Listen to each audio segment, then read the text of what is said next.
Apêndice 4. A doutrina na época da Reforma. Lutero movera uma montanha, e dela irrompeu um rio em cheio. Teólogos e sacerdotes aderiram à Reforma, às vezes inserindo nela suas próprias inovações doutrinárias, outras vezes dando vida a igrejas autônomas. Pensadores originais encontraram coragem para expor as próprias teses. Antigas minorias religiosas, como os valdenses, encontraram novo vigor. A seguir, damos uma lista em nada exaustiva das várias doutrinas e correntes de pensamento, remetendo-nos à bibliografia para os aprofundamentos. O Zwingli, sacerdote suíço, demonstrava fortes tendências democráticas e uma grande admiração pelo humanismo. Em 1520, pregou a necessidade de abolir as nomeações vitalícias e fez circular os escritos de Lutero. Declarou-se contra a vida monástica, o celibato do clero, a interferência dos santos, a existência do purgatório e o aspecto sacrificatório da missa. Mas diferentes concepções da Eucaristia o separavam de Lutero. O Papa ofereceu a Zwingli qualquer coisa, com exceção do trono papal, para que ele se submetesse a Roma. Contudo, a tentativa de corrupção não teve sucesso. Zwingli tentou formar uma aliança entre os cantões suíços reformados para obrigar os católicos a cessar as perseguições aos protestantes, porém a tentativa falhou exatamente por causa das divergências entre ele e Lutero. Quando o cantão católico de Juiz mandou para a fogueira um pregador de Zurique, não hesitou em declarar a guerra, sendo o primeiro a pegar em armas para defender a própria fé. Morreu na Batalha de Capel, 1531. Brownistas ou barroístas eram seguidores de Robert Browne e de seu discípulo Barrow. Afirmavam que qualquer tipo de estrutura eclesiástica representava uma abominação e que o sistema da igreja era uma falácia. Para eles, até mesmo a igreja anglicana ainda conservava muitos resíduos do papismo católico, por suas teorias e pela irredutibilidade contra o poder da igreja anglicana. Browne foi preso 32 vezes. Finalmente, aos 80 anos, foi submetido à autoridade do arcebispo de Canterbury. Barrow, seu colaborador, compartilhava com ele muitas ideias, mas ambos divergiam em um ponto específico: o da voluntariedade do fiel. Para Barrow, levar a palavra de Deus aos profanos era dever dos príncipes. Foi acusado de ser autor de alguns libelos anônimos anti-anglicanos e executado junto com 2 seguidores. Em 1583, outros 2 barroístas foram mortos por publicar os escritos de Browne. Os anabatistas. Para alguns cristãos, o batismo era uma coisa séria, e por isso só podia ser celebrado em adultos conscientes que sabiam o que faziam, como acontecia nos primórdios da Igreja Apostólica. Os mais extremistas também pretendiam viver em paz em suas comunidades, onde praticavam a comunhão dos bens. Os grupos e movimentos que rejeitavam o batismo das crianças, ainda que bem diferentes entre si, foram chamados de anabatistas. Um de seus expoentes mais famosos foi o holandês Menno Simons, 1496-1561. Padre católico, ficou tão impressionado com o martírio de um pregador anabatista que começou a estudar a Bíblia e acabou virando, ele próprio, um pastor anabatista, sendo perseguido por católicos e luteranos. Seu movimento se espalhou pela Alemanha, Países Baixos e Suíça. Em 1553, a cidade de Münster se rebelou contra o bispo feudatário e aderiu à reforma. Lá, o pastor anabatista Berenhard Outman, então padre católico, saiu vencedor de uma disputa pública com católicos e luteranos a respeito do batismo dos adultos. A partir daquele momento, a cidade se tornou refúgio dos anabatistas, que instauraram um regime teocrático. Luteranos e católicos espalharam por Münster os mais fantasiosos boatos, na tentativa de desacreditar os anabatistas, que o Instituto da Propriedade Privada seria abolido, que os moradores se tornariam polígamos, e que os anabatistas matariam sem piedade os fiéis de outras crenças. No final, os luteranos e o arcebispo católico se aliaram para reconquistar a cidade pelas armas, e os líderes contrários foram executados. Jacob Luther fundou uma seita que praticava a comunhão dos bens. Foi executado em 1536. Havia muitos luteritas na Morávia, mas o movimento sofreu grandes perdas durante a Guerra dos 30 Anos. Os que sobreviveram se refugiaram na Hungria e, mais tarde, na Rússia. O italiano Bernardino Xino, 1487-1546, superior da Ordem dos Capuchinhos, recebera do Papa permissão para estudar os livros protestantes, a fim de refutá-los, mas, ao contrário, foi convertido e aderiu ao calvinismo. Após inúmeras travessias e peregrinações, terminou seus dias na Morávia, como hóspede de uma comunidade luterita. O ex-monge beneditino Michael Sattler, em 1527, trabalhou para criar uma federação de congregações anabatistas autônomas. Foi torturado e morto cruelmente. Muitas congregações anabatistas só encontraram refúgio contra as perseguições com a imigração para a América, onde se encontram até hoje. Thomas Müntzer, o teólogo da Revolução, o protestante radical Thomas Müntzer também recebeu o rótulo de anabatista. Ele fundou a Liga dos Eleitos, uma comunidade sem padres ou propriedade privada. A Liga logo assumiu o aspecto de um grupo subversivo contra o poder dos padres e da Igreja. Müntzer era um autêntico profeta de revolução e assumiu a liderança da revolta camponesa criticada por Lutero. Participou da Batalha de Frankenhausen, em 15 de maio de 1525, na qual as tropas aliadas de príncipes católicos e luteranos cercaram e massacraram com a artilharia um exército de 8.000 camponeses. Foi capturado, torturado e executado. 2 unitaristas ou antitrinitários é o nome dado a uma miríade de movimentos que negavam o dogma da Trindade e a divindade da pessoa de Cristo. O movimento antitrinitário de maior influência talvez tenha sido o socianismo, que deve seu nome ao advogado Lélio Socini, natural de Siena, e de seu sobrinho, Fausto. Lélio Socini levou uma vida errante, entre a Itália e a Suíça, que, graças à Reforma, se tornaram um refúgio para os antitrinitários italianos. Posteriormente, as teses unitaristas também foram declaradas ilegais. Os socialistas eram a favor da liberdade de culto e rejeitavam tanto a ideia de impor a própria ideia aos outros quanto a busca deliberada do martírio. O socialismo fez adeptos na Transilvânia, onde o movimento antitrinitário era muito influente, na Ucrânia, Holanda e Polônia, onde ganhou grande importância e sofreu perseguições por parte do soberano Sigismundo III 1566-1632, e João Casimiro, 1609-1672, Jesuíta Cardeal. Os unitaristas também encontraram refúgio na América.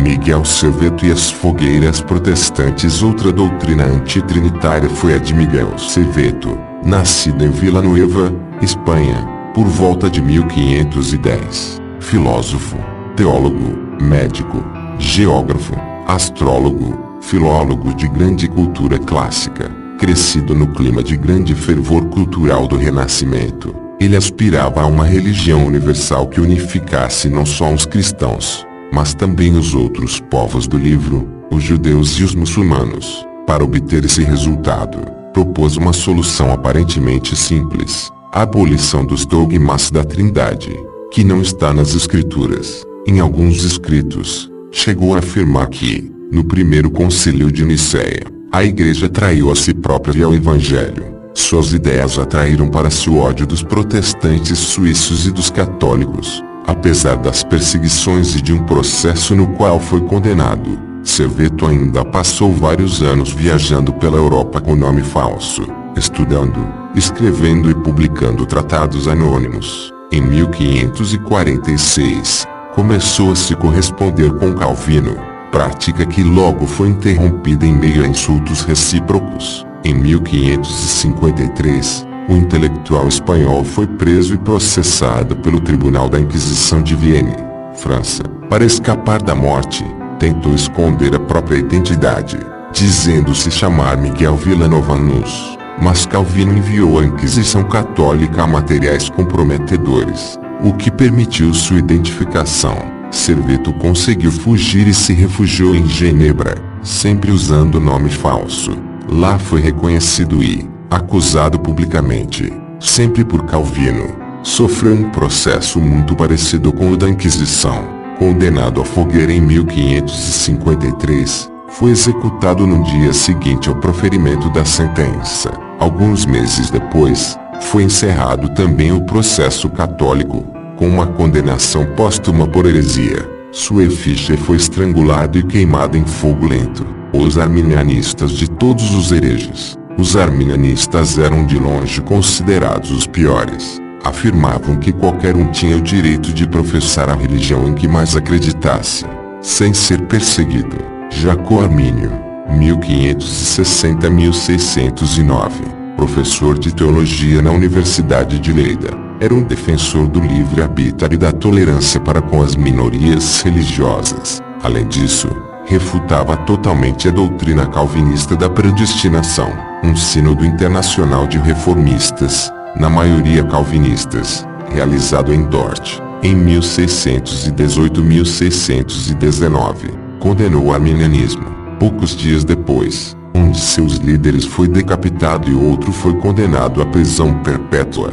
Na Holanda, os arminianistas, também chamados de arminianos, criaram uma igreja separada. Os quakers, também chamados de amigos, eram conduzidos pelo apóstolo John Fox, homem inculto, mas pacifista, que pregava a presença de Deus em todos os homens e acreditava ser possível aproximar-se dele sem sacramentos, sacerdotes ou celebrações espetaculares. O quakrismo promovia um novo estilo de vida que tendia a favorecer a simplicidade das relações e a igualdade de sexo, raça e classe. Fox difundiu o movimento especialmente em Gales e na Inglaterra, enquanto outros fiéis pregaram na Holanda, na Polônia e em Massachusetts. A repressão puritana ocorrida durante o Commonwealth, 1649-1659, matou cerca de 3.170 quakers. Giordano Bruno, tendo vivido entre 1548 e 1600, foi o herege mais famoso do século XVII.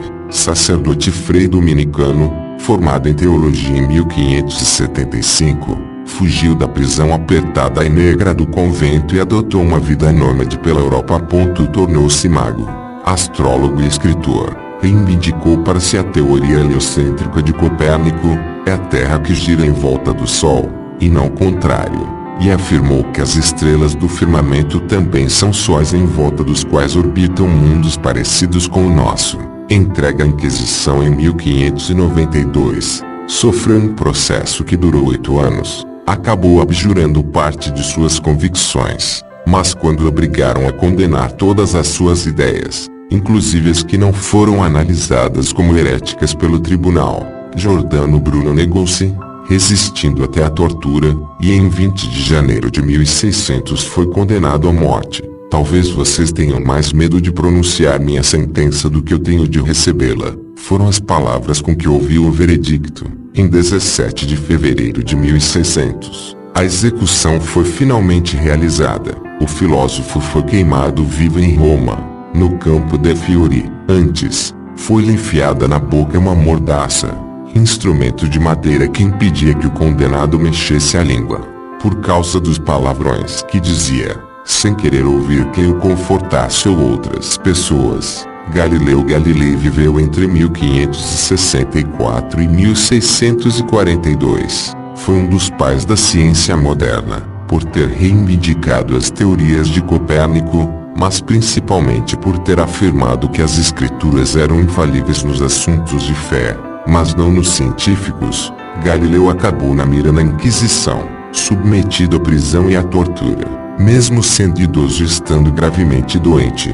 No final, o cientista abjurou todas as suas convicções. Paulo Sarpi, historiador e teólogo veneziano, 1552-1623, entrou para a Ordem dos Servitas em 1566, e tornou-se seu procurador-geral em 1585, após uma estada em Roma, onde esteve em contato com a Cúria. 1585-1588, estabeleceu-se em Veneza, Consultado como especialista sobre uma questão jurídica que opunha a República de Veneza à Santa Sé, Paulo Sarpi defendeu Veneza com uma série de escritos que lhe proporcionaram grande fama, mas também a excomunhão e uma tentativa de assassinato por parte dos jesuítas.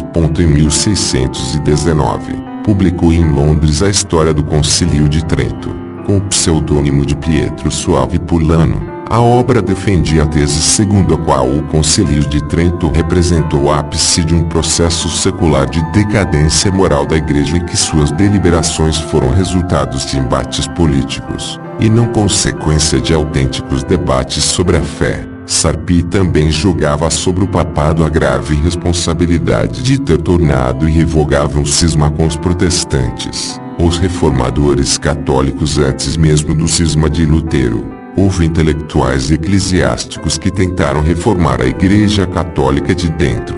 Teólogos estudaram com escrúpulo e rigor filológico a palavra de Deus. Filósofos e eclesiásticos tentaram difundir, com sermões e tratados, um cristianismo mais maduro também junto ao povo. Procuram evitar que práticas religiosas como o culto aos santos e às relíquias se transformassem em superstições e idolatria. Finalmente, alguns fundaram novas ordens religiosas que tentavam restaurar as regras primitivas de pobreza e simplicidade. O muro da Contra-Reforma. O sucesso da Reforma Protestante na Europa criou na Igreja Católica muitos problemas de cunho político, econômico, administrativo e doutrinário. Os próprios prelados católicos haviam se dividido a respeito do comportamento a adotar com relação aos reformistas. Alguns buscavam a reconciliação, ao menos com os luteranos moderados. Outros defendiam uma posição intransigente e antiluterana. Era preciso um momento de clareza que levasse a uma profunda reorganização da instituição eclesiástica.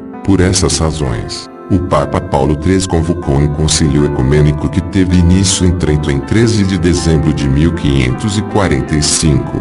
Os trabalhos da Assembleia se estenderam, entre interrupções e transferências de sede, por quase 20 anos, sendo concluídos apenas em 14 de dezembro de 1563. Qualquer possibilidade de diálogo encontrava obstáculos por parte dos papas, que temiam que o concílio tomasse uma feição democrática demais, o que prejudicava sua autoridade. A corrente intransigente antiluterana acabou triunfando, aliada a setores que reivindicavam uma reforma moral do clero e uma maior disciplina. O concílio se encerrou com a aprovação de algumas afirmações doutrinárias, a tradição histórica, ou seja, o conjunto de dogmas, regras e ritos introduzidos ao longo dos séculos e que não tinham nenhuma relação com as escrituras, tinham o mesmo peso que a Bíblia. A única versão autorizada dos textos sagrados era a Vulgata de São Jerônimo. A única interpretação correta das Sagradas Escrituras era aquela dada pela Igreja. Todo ser humano nascia trazendo essa mácula do pecado original, que só podia ser apagada com o batismo,